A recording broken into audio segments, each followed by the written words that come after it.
अगर आपने अब तक हमारे चैनल को सब्सक्राइब नहीं किया है तो सब्सक्राइब करके ऑल नोटिफिकेशन का बटन दबा दीजिए ताकि जब भी कोई नई वीडियो आए आप उसे देख पाए सबसे पहले। नमस्कार सर।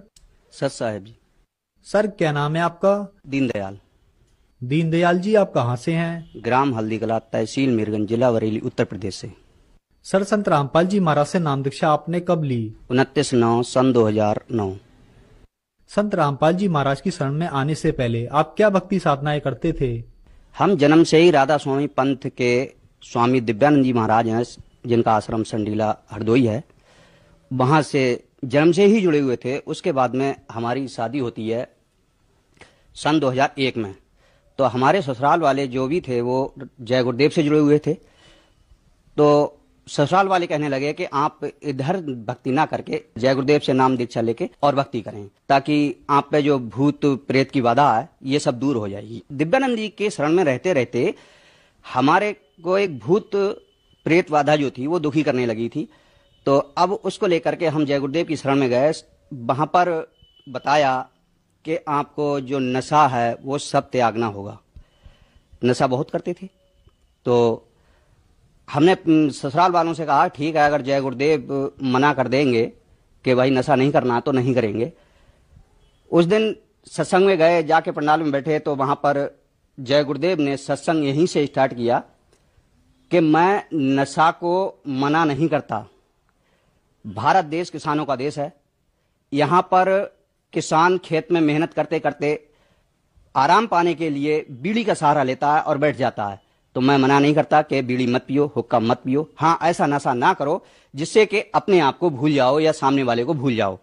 सासू माँ से कहा कि माता जी, गुरुजी तो मना कर नहीं रहे, फिर मैं क्यों छोड़ूं? बोली अब आप जानो और गुरुजी जाने। कोई नहीं, मैं नशा करता रहा। जो भी बीड़ी सिगरेट पान तम्बाकू और अंडा भी खा लेता था, दारू और साथ में सुल्फा भी बहुत पीता था। तो ये सब नशा बराबर चलता रहा था और वो भूत भी नहीं भागा, बराबर लगे रहे।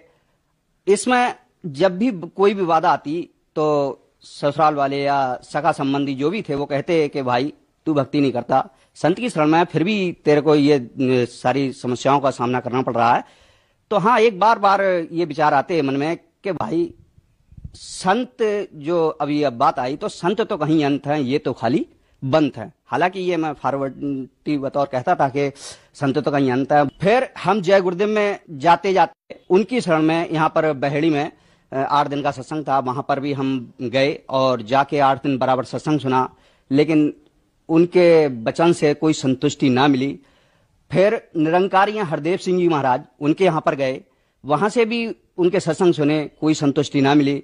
फिर सतपाल जी हैं, उनके यहाँ पर गए, सत्संग सुना, संतुष्टि ना मिली और लगे वहीं पर रहे जय गुरुदेव के यहाँ पर।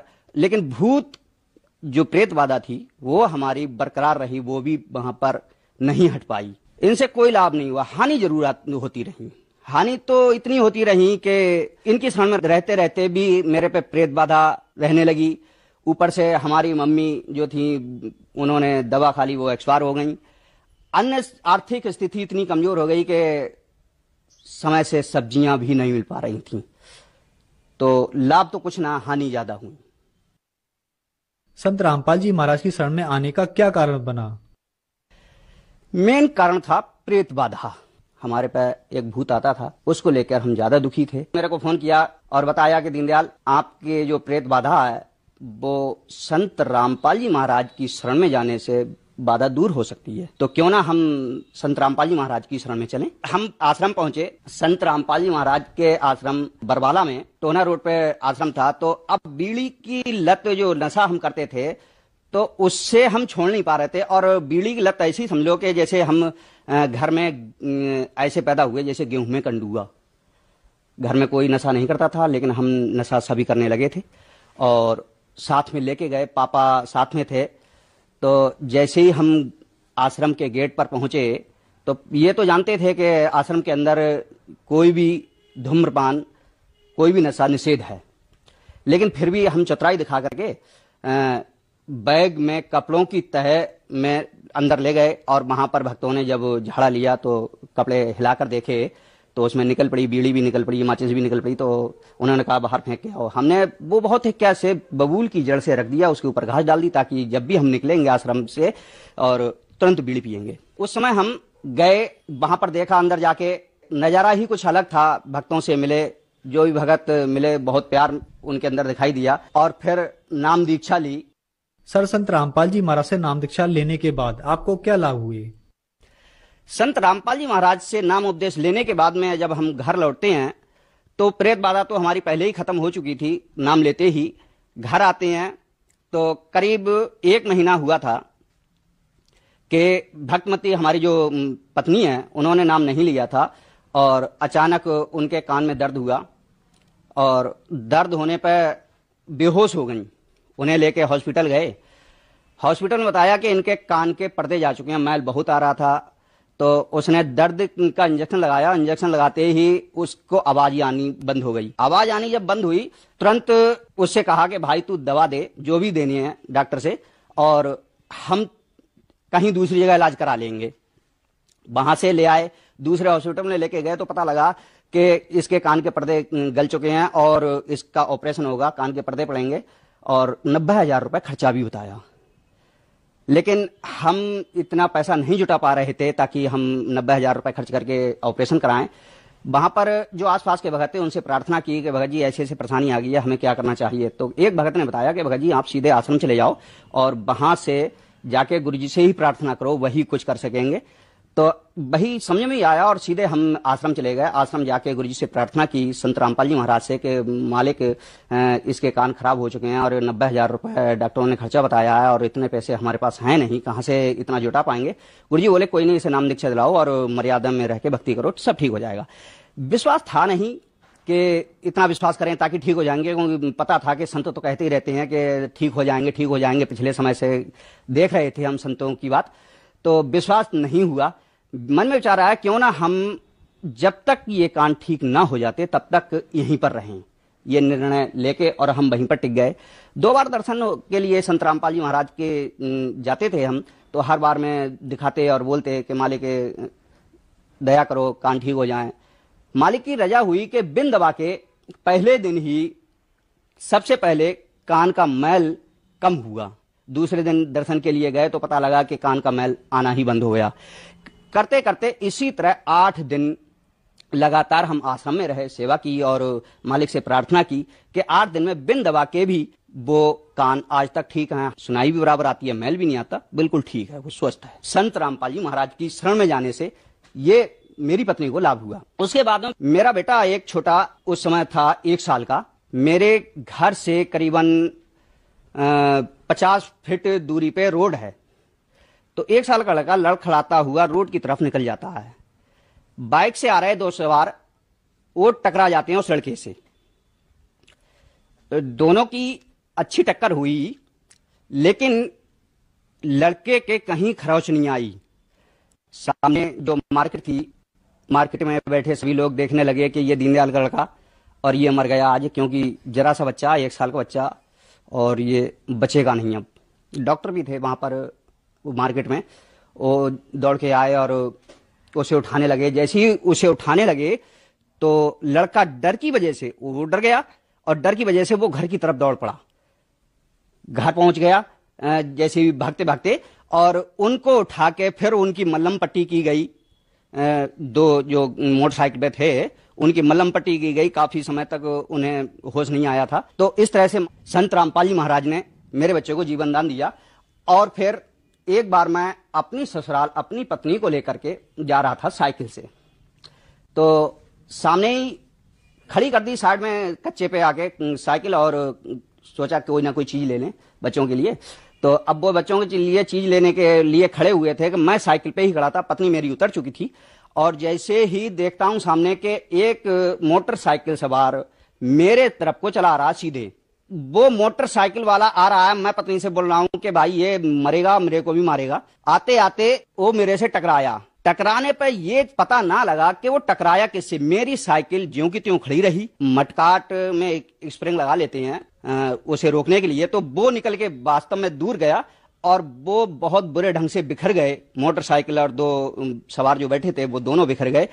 और मेरा कुछ नहीं बढ़ा। इस समय भी मालिक ने, संत रामपाल जी महाराज ने मेरे को एक्सीडेंट से बचाया।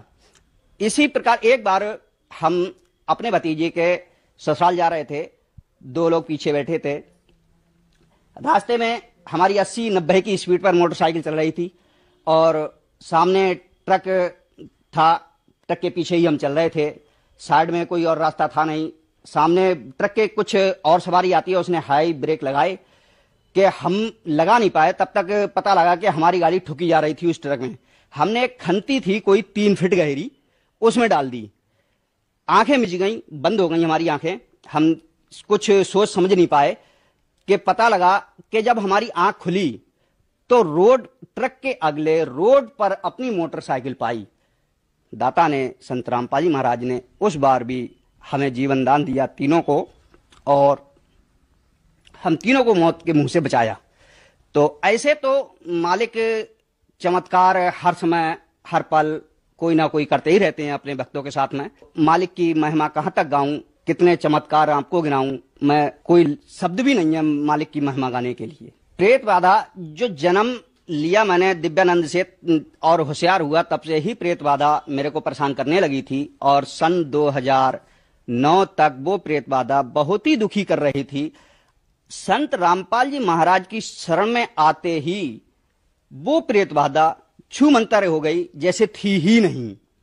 आज तक सोचता हूं कि वो आत्मा आज कहां है जो इतनी दुखी करती थी कि शादी हुई मेरी और मैं जब वहां पर पहुंचा तो आते ही उसने दबोच लिया मुझे, और इतने बुरे ढंग से दबोच लिया कि मैं पसीना पसीना हो गया। उसे हटाने के लिए पूरी ताकत लगाता रहा। मेरी पत्नी भी घबरा कर भाग गई घर में से कि पता नहीं इन पे क्या है कि इतने पसीना पसीना हो रहे हैं। मेरे पापा से भी उन्होंने बोला कि देखो तो जाके। पापा आए, उन्होंने कुछ भक्ति कर रखी थी, उसके माध्यम से सिद्धि थी। उन्होंने पानी उनी पड़ के दिया और वो भगाने की कोशिश की, लेकिन वो आज तक, जब तक संत रामपाल जी महाराज जी से नाम उपदेश नहीं लिया, तब तक वो प्रेत बाधा मेरे को बरकरार परेशान करती रही। और संत रामपाल जी महाराज से नाम उपदेश लेते ही वो गायब हो गई। नशा भी करते थे और नशा भी जबरदस्त करते थे। बीड़ी, सिगरेट, दारू, सबसे ज्यादा सुल्फा पीते थे और कोशिश भी करते थे कैसे छोड़ दें। क्योंकि कोशिश क्यों करते थे, सारे रिश्तेदारों में या परिवार में कोई भी ऐसा बंदा नहीं था जो किसी नशे का सेवन करता हो। नशा हम करने लगे, परिवार में कोई नशा नहीं करता था। कोशिश भी करते थे कि हम इस नशे को छोड़ दें, लेकिन चाहते हुए भी हम नशा को नहीं छोड़ पा रहे थे। संत रामपाल जी महाराज की शरण में आते ही कोशिश आश्रम में जाने के बाद भी हमने की कि बाहर निकलेंगे और तुरंत नशा करेंगे, लेकिन भगत जो लगे थे, सेवादार जो गेट पर लगे थे, उन्होंने पहले ही परख लिया। मालिक दया करते हैं कि उन्होंने पहले ही फर्क लिया, और जब भी हम निकलने की कोशिश करते आश्रम के बाहर, वो भगत तुरंत वापस कर देते। भगत जी, जो कुछ खाना पीना, लेटरिन बाथरूम, जो कुछ करना है वो अंदर ही करो, बाहर नहीं जाओगे। तो इस तरह से फिर कोशिश तो हम बराबर कर ही रहे थे कि हम नशा छोड़ दें, लेकिन नहीं छोड़ पा रहे थे। 3 दिन आश्रम में ही हम रहे बिन नशा किए। फिर उस दिन से आज दिन तक संत रामपाल जी महाराज की रजा है कि बीड़ी या किसी भी नशा को यूज करना तो दूर रहा, कि अगर कोई पास में करता भी है नशा तो बदबू आती है। तो मालिक की बहुत बड़ी रजा है कि हम नशा से भी मुक्ति पाए और प्रेत बाधा से भी मुक्ति पाए। जीवन दान भी मिला, हमको भी मिला, हमारे बच्चों को भी मिला। आर्थिक स्थिति पहले इतनी गंभीर थी कि हम समय से सब्जियां भी नहीं खाते थे। कारण था कि 2 बच्चे हैं, दोनों बच्चों को कोई ना कोई बीमारी हर समय लगी रहती थी। एक को हॉस्पिटल से लेके आया, दूसरा पहुंच गया, दूसरे को लेके आया, पहला पहुंच गया। इस तरह से लगे रहते थे। और फिर जाके गुरुजी से प्रार्थना करी, संत रामपाल जी महाराज से प्रार्थना करी कि मालिक मेरे बच्चे बहुत बीमार रहते हैं और समय से सब्जी भी नहीं मिल पा रही है हम लोगों को। गुरुजी बोले, आशीर्वाद देते हुए, बच्चों के सिर पे हाथ रखते हुए गुरुजी ने कहा, संत रामपाल जी महाराज ने, कि जा बेटा, आज से तेरे बच्चे बीमार न रहेंगे। तो आज मेरे बच्चे, एक 9 साल का है, एक 11 साल का है, दोनों बच्चे ही स्वस्थ रहते हैं। आज तक कोई दवाई नहीं लेते, बिन दवा के वो बिल्कुल स्वस्थ हैं। और इसीलिए मालिक ने आज इतने ठाट कर रखे हैं। कमाई हमारी उतनी है, मालिक ने हर चीज घर में उपलब्ध करा रखी है, सारी सुविधाएं भी हमको बराबर मिल रही हैं। सर, जो श्रद्धालु आज आपको देख रहे हैं, आप उन्हें क्या संदेश देना चाहेंगे? भाई संदेश तो क्या, हम प्रार्थना ही कर सकते हैं भक्त समाज से कि वो संत रामपाल जी महाराज की शरण में आएं और आर्थिक मानसिक सभी समस्याओं से समाधान पाएं और मुक्ति का मार्ग भी पाएं। संत रामपाल जी महाराज की शरण में कैसे आ सकते हैं? बहुत आसान तरीका है।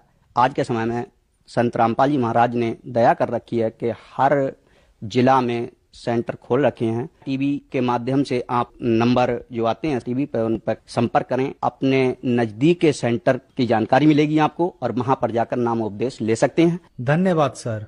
सर साहेब जी।